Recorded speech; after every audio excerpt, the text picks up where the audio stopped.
Tracter, expliquer, convaincre et surtout se faire connaître, le programme si difficile des néo-candidats dans ces élections législatives. Le jour du premier tour, le 12 juin, est déjà proche. Pour certains, la déception sera immense. Potentiellement pour les candidats qui ne bénéficient pas du poids du national, véritable rouleau compresseur dans cette campagne, confisqué par le bloc des trois majeurs en pole position. La majorité présidentielle avec de nombreux députés sortants, la NUPES, l'Union populaire de la gauche, avec Jean-Luc Mélenchon comme tête de gondole, le Rassemblement national qui sort de la présidentielle de 2022 en meilleur état qu'en 2017. Alors, comment faire pour exister face à eux ? Certains candidats n'hésitent pas à jouer de leurs relations, de leur ancrage local ou encore de leurs différences programmatiques. Comment être crédible alors que l'Assemblée nationale est une machine réglementée et difficile à appréhender pour les novices en politique ? Il reste encore quelques petites semaines potentielles députés. On en parle ce soir dans Bonsoir le Gard. Allez, je vous propose de démarrer tout de suite avec Brahim sur la question qu'on pose ce soir. Est-ce que les petits candidats peuvent exister dans cette élection législative ? Tout à fait, mais ce qu'il y a, c'est qu'il faut qu'ils innovent, qu'ils soient authentiques, qu'ils aient, comme vous le disiez dans le reportage, un ancrage territorial. On voit beaucoup de jeunes. Après, moi, je veux rester sur ma constance de ce que je dis.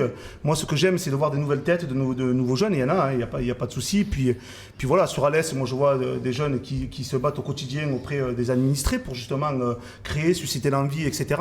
On sait que les réseaux sociaux est une force quand même assez importante pour pouvoir se faire connaître, se faire reconnaître. Après, ce qu'il y a, c'est que voilà, moi je vois ici et là des tergiversations entre les uns et les autres. Vous voyez bien, sur la 4e circonscription, je ne vous fais pas de dessin sur les différents candidats qui se présentent et qui s'entretuent. Et je reviens, comme je le dis depuis le début que je viens à ces émissions, c'est la nouveauté, ça ne veut pas dire forcément d'être jeune et de se présenter à toutes les élections. Je ne vais pas revenir sur le fait de ça.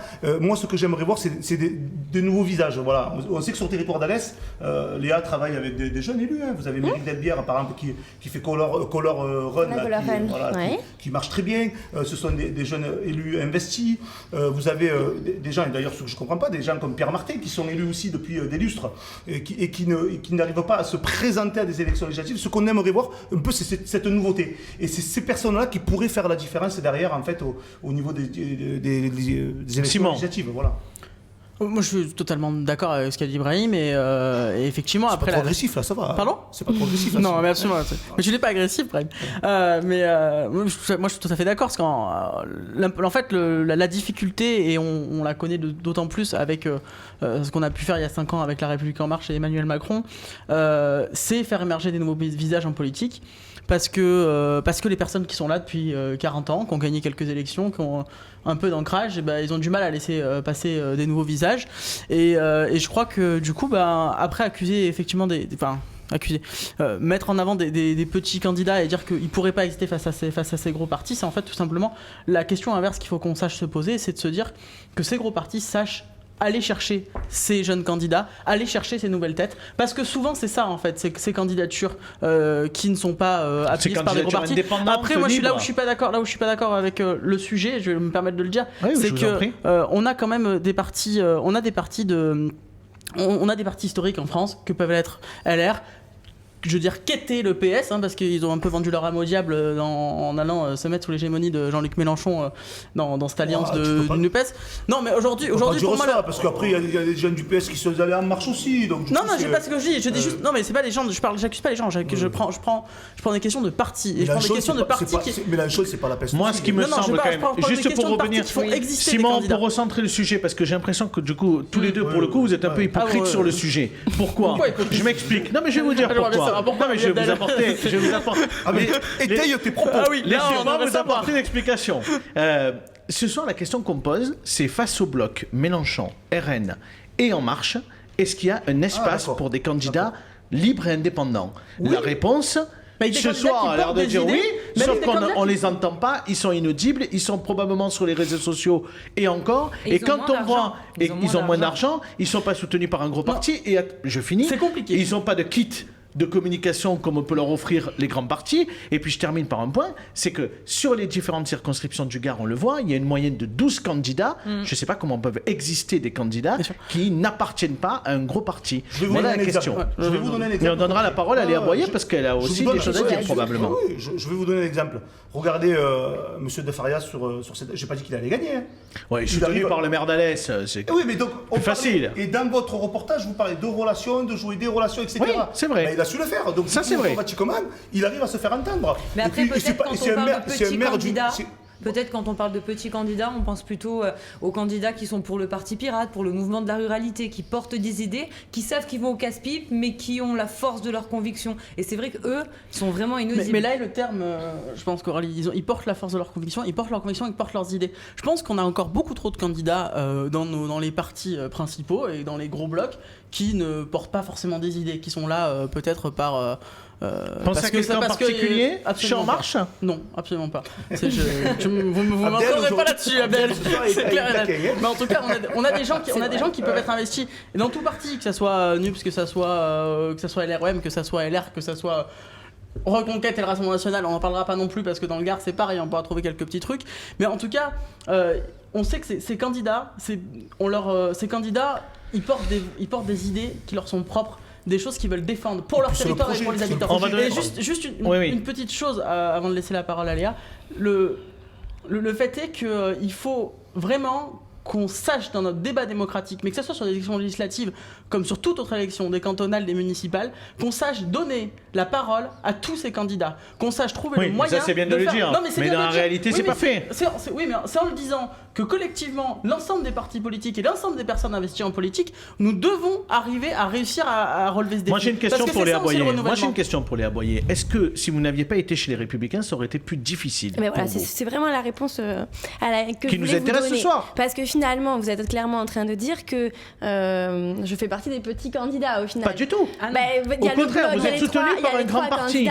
Donc voilà, moi je suis soutenue par un grand parti, mais sachez que mais si vous n'aviez pas été soutenu par un grand parti comme les Républicains, est-ce que vous auriez eu de l'espace pour exister? Mais en fait, l'espace, c'est au candidat de le prendre. Parce que moi, j'ai préparé ma campagne un peu en amont des présidentielles. Au lendemain de la présidentielle, je suis partie en campagne. Finalement, ce qui fait la campagne, c'est les militants. Donc c'est les personnes qui nous entourent, qui sont autour de moi nombreux et qui du coup permettent cette existence sur la circonscription. C'est aussi finalement une campagne d'affichage et aujourd'hui c'est grâce aux dons et aussi à mon apport financier, mais c'est en aucun cas le parti qui va financer l'ensemble de ma campagne. Donc voilà, surtout chez les Républicains, la campagne. Les Républicains, le parti fait un prêt, ils font un prêt, mais ça ne permet pas de payer. Oui, mais ça ne permet pas de payer l'ensemble de mes dépenses. Oui, le prêt est très limité, je crois qu'il est de 5 000 euros. Chez les pour Républicains. rappel, en 2017, c'était 42 000 euros. L'ensemble des dépenses de la campagne. Donc voilà, ce que je veux dire vraiment, c'est que c'est finalement et vous, à titre perso, vous avez fait un prêt très important? Bah non, j'ai apporté l'argent que moi j'avais parce que j'ai pas voulu faire de prêt. Et aussi, j'ai eu des personnes combien, qui si donnent... c'est pas indiscret? Pour le moment, on doit être à 12 000 euros. Il faut faire 5% pour être remboursé. Exactement. Mais donc, ce que je veux dire vraiment, c'est que le candidat, aujourd'hui, a la possibilité d'exister si vraiment il en a envie. Juste une précision. Là, par exemple, on parle de 5 000 euros de l'apport du Parti Les Républicains. Alors, j'en reviens, désolé, à mes petits partis mouvants pour la ruralité ou Parti Pirate. Ils n'ont pas 5 000 euros de côté, souvent, ces gens. Et de fait, ils n'ont pas les moyens de leur ambition. Et donc, souvent, ils ont moins de chance. Ils ont moins de chance. Et souvent, excusez-moi, je termine sur ça. Du reste, leur ambition, c'est d'essayer d'arriver à faire 1% dans 50 circonscriptions pour, in fine, se faire financer le parti, que le parti bénéficie des aides publiques. Oui. Après, j'aurais pas eu les 5 000 euros, j'aurais quand même fait campagne. Et ce que je veux dire, c'est que en termes de présence, j'aurais existé de la même manière. Mais vous êtes conseillère départementale, vous avez une indemnité, vous êtes aussi élu de la ville d'Alès. Coralie, au-delà de l'envie et des passions et des pirates et compagnie, il y a aussi, non mais c'est vrai, il y a l'idée aussi, il y a l'envie et il y a les projets. On a le droit de se présenter. Oui, mais il y a l'envie et les projets. Et les Français et les Françaises aujourd'hui ont besoin de projets. Je veux dire, c'est bien beau d'avoir envie de se présenter. Moi aussi, j'aurais envie de me présenter à toutes les élections. Mais si je n'ai pas la capacité et surtout si je n'ai pas le niveau, je ne pourrais pas me présenter. Ce que je veux dire par là, c'est qu'à un moment donné, si les personnes ont un projet, ont travaillé sur ce qu'ils veulent faire et comment ils veulent accompagner en fait les habitantes et les habitants, et bien à ce moment-là, il y aura quelque chose qui se dégagera de ça. Je veux dire, et par expérience après le but, comme vous le dites, les pirates, les gendarmes et compagnie là, c'est pas forcément le fait de se présenter. Non, je veux dire, gendarmes, les voleurs, les voleurs, les écolos et compagnie. En politique, il y en a quelques-uns. Ce que je veux dire, ce que vous dites, c'est qu'il suffit d'être bon pour l'emporter. Non, pas du tout. c'est pas ça Le qui est but, dit. c'est que les convictions que vous dites, ces petits partis, autant ils ne veulent pas gagner. Ils veulent juste faire entendre leur voix. Oui, c'est ce que je vous dis. Et donc, Ils ont des problèmes pour la faire entendre, de fait, parce qu'ils ont moins de moyens. Et après, c'est là où on dit, c'est le fait d'avoir un projet cohérent, qui tienne la route, qui soit pas Non mais farfelu. on peut Parce quand que même des fois, il y a pas- reconnaître que dans une assemblée, Peu importe. l'Assemblée nationale aujourd'hui, il y a très peu de candidats indépendants. Enfin, je veux dire, on en connaît un tous, parce qu'ils se présentent à chaque élection présidentielle. C'est Jean Lassalle, qui d'ailleurs, je crois, cette fois-ci, n'y va Il va pas. Mais je veux dire, qui se distingue en candidat indépendant ou libre à l'Assemblée nationale? Il y en a très peu. Ils sont tous dans des groupes aujourd'hui liés à des partis Sauf que politiques. là, la question c'était comment exister. Oui, comment Pas forcément exister? comment Est-ce être qu'ils ont élu, les déjà mêmes comment chances? Est-ce qu'ils ont les mêmes chances? Moi, je nous, peux nous vous n'entendons dire, pas. je fais simplement, je fais campagne depuis la présidentielle, ça va donc faire bientôt 1 mois et demi. Et pour le moment, je vous promets que je n'ai vu quasiment personne. Donc il y a aussi la volonté Après, votre de se circonscription est très déplacer. grande, il y a 139 Personne communes. n'est candidat. Personne sur les marchés. Alors ça y est, là, la campagne officielle, elle commence. Mais Ah, vous pendant... avez vu Madame Dauphes quand même, normalement, Non, parce depuis qu'on a quelques fait semaines. Oui, depuis 2 semaines. Depuis depuis la présidentielle. Alors c'est vrai qu'on a attendu, Mais il y elle avait a attendu les les investitures, investitures, etc. mais Oui, évidemment. Catherine Mais ce que je Roux-Dauphes peux a vous été dire- présente sur les marchés, elle est présente auprès des. Mais oui, auprès de- bien sûr, Bon, elle est mais- députée sortante, elle n'a Elle pas est cette députée capacité, sortante, mais ouais, elle est auprès des citoyens, je vais le dire. Un autre mot pour terminer, Simon? Vous voulez rajouter quelque chose à part de Catherine parler de Roux-Dauphes. Dauphes-Roux? Alors, Ce sera au-delà très du bientôt fait dans de dire notre émission. Elle votez participera à un débat, vous Madame inquiétez pas. Dauphes-Roux, désolé Léa, mais votez Madame Dauphes-Roux pour les élections législatives. C'est qu'il y a une chose très importante dans ce qu'on vient de dire, c'est la question du projet. Et Bien sûr. Et on peut d'ailleurs, si on parle des blocs et des capacités de certains grands partis français à exister dans ces élections législatives, qui vient aussi des incarnations qu'ils ont pu avoir dans la présidentielle et de l'incarnation des idées. On parle pas de personnes, d'incarnation des idées de ces partis-là. On l'a vu au PS, on l'a vu d'une autre manière chez les Républicains. On a cette problématique-là des idées et de la façon de porter un projet. Et je crois qu'il y a quelque chose de très important. Et ça, c'est ce qu'on a fait, nous, à La République En Marche depuis le début, depuis 2016. C'est qu'un projet, ça se monte avec les citoyens. En 2016, dès 2016, dès les premiers moments, on allait taper aux portes, on allait construire le projet C'est la avec grande les marche. citoyens.